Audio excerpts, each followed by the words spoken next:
تو ایسے بھلے انداز میں کہ تمہاری گفتگو اس کے لیے غموں کو کافور بنانے کا ذریعہ بن جائے. یہ لفظ ہیں جیسے استعمال کرنا چاہیں. یہ لفظ زخمی دل کے لیے مرہم بھی بن سکتے ہیں اور یہ لفظ انسان کے دل کو زخمی بھی کر سکتے ہیں. لفظ مرہم بھی ہیں زخم دل کے لیے، لفظ چبھتے بھی ہیں نشتروں کی طرح. اب چاہے جیسے استعمال کرو، نبی کی پیاری سنتوں کو اپناؤ گے تو آپ کے الفاظ دوسروں کے لیے غم کا علاج بنیں گے. نبی کی سنت کے مطابق گفتگو کریں گے جس میں غیبت نہ ہو، جھوٹ نہ ہو، الزام نہ ہو، بہتان نہ ہو، فحش باتیں نہ ہوں. کبھی آپ کا من چاہے گا کہ کچھ ایسی باتیں کر لیں کہ اس سے تھوڑی ہنسی آ جائے، مسکراہٹ آ جائے. اسلام منع نہیں کرتا ہے. فحش باتیں نہیں ہونی چاہیے، جھوٹی باتیں نہیں ہونی چاہیے، کسی کو ہنسانے کے لیے کسی پہ الزام اور بہتان تراشی نہیں ہونی چاہیے. شرافت کے انداز میں آپ مذاق کریں. ایک صاحب کی بیوی بہت موٹی تھی. بیوی نے اپنے شوہر سے کہا بہت زیادہ بھاری ہو گئی ہوں، کوئی علاج بتائیے، کیا کروں، بہت زیادہ موٹی ہو گئی ہوں. تو شوہر نے کہا کہ اس کا علاج یہ ہے کہ اپنا سر دائیں بائیں ہلاتی رہا کرو، ٹھیک ہو جاؤ گی. تو بیوی نے پوچھا کہ یہ عمل ہمیں کس وقت کرنا ہے؟ دائیں بائیں سر ہلانے کا علاج آپ نے مجھے بتایا ہے، یہ عمل میں کس وقت کروں؟ تو شوہر نے کہا کہ جب تمہیں کوئی کھانے کے لیے پوچھے. جب کھانے کے لیے پوچھے تو کیا کرنا ہے؟ یہ عمل کرنا ہے. جتنی موٹی ہو، کھانا نہیں کھاؤ گے تو ٹھیک ہو جاؤ.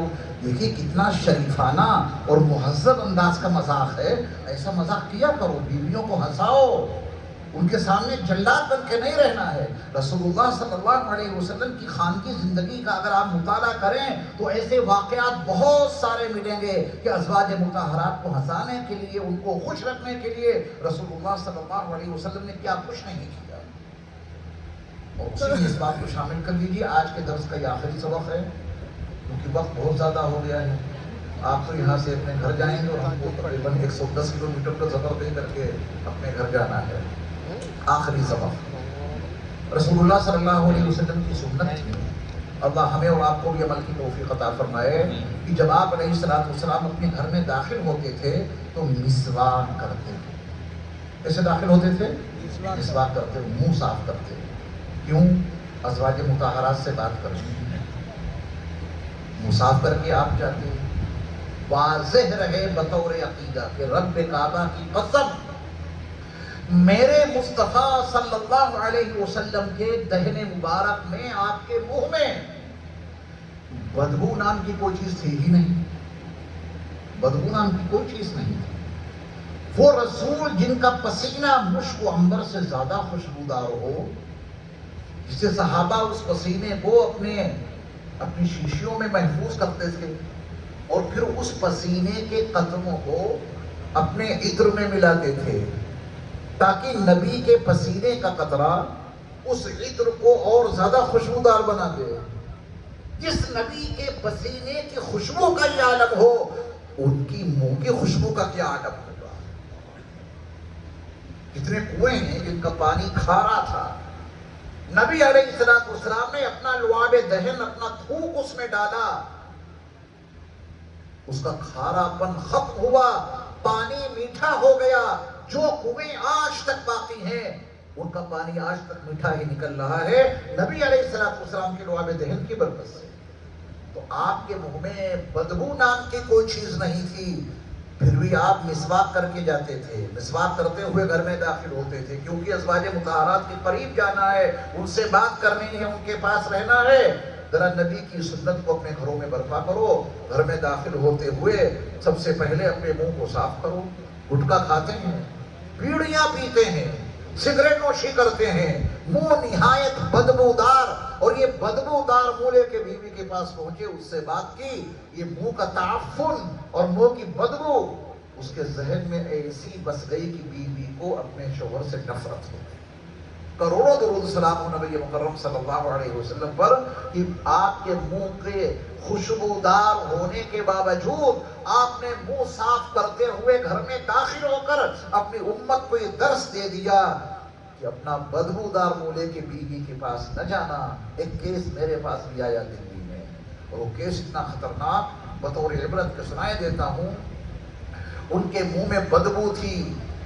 پہلی رات میں بیوی کے پاس کے شادی ہوئی تو اپنا بدبودار منہ لے کے اس کے پاس پہنچے. بیوی صاف ستھری مزاج کی تھی. ان کے منہ کی بدبو اس بیوی کے ذہن میں ایسی بسی کہ اس نے فیصلہ سنا دیا کہ میں اس گندے انسان کے ساتھ رہنا نہیں چاہتی.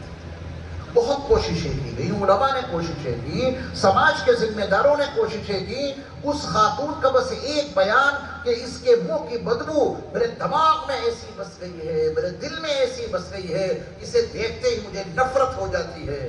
ایک سچائی ہے یہ. ہن لباس لکم وانتم لباس لہن. کبھی موقع ملے گا تو میں اس کی تشریح آپ کے سامنے کر دوں گا. اس سنت کو اپنائیے. بیوی کے پاس ہمیشہ منہ صاف ستھرا ہو اس حال میں جائیے. اور منہ ہی نہیں، بدن بھی صاف ستھرا ہو، کپڑے بھی صاف ستھرے ہوں، بغل سے بدن کے کسی حصے سے بدبو نہ آتی ہو. اور یہ دونوں کے لیے قانون ہے. شوہر بھی اپنا منہ صاف رکھے، بیویاں بھی اپنا منہ صاف رکھیں. دونوں کے بدن صاف ستھرے ہوں، دونوں کے کپڑے صاف ستھرے ہوں. پھر دیکھیے گھر میں کیسی برکتیں آتی ہیں اور کیسا حسن پیدا ہوتا ہے. یعنی ہماری اور آپ کی جو 24 گھنٹے کی معمولاتی زندگی ہے، اس 24 گھنٹے کی معمولاتی زندگی کو نبی علیہ السلام کی سنتوں کے سانچے میں ڈھال دیں. حسن ہی حسن پیدا ہوگا. گھر ہمارے اور آپ کے انشاءاللہ جنت نشان بن جائیں گے. اللہ مجھے اور آپ کو کہنے سننے سے کہیں زیادہ عمل کی توفیق عطا فرمائے. وآخر دعوانا ان الحمد للہ رب العالمین. میں نے بہت ٹائم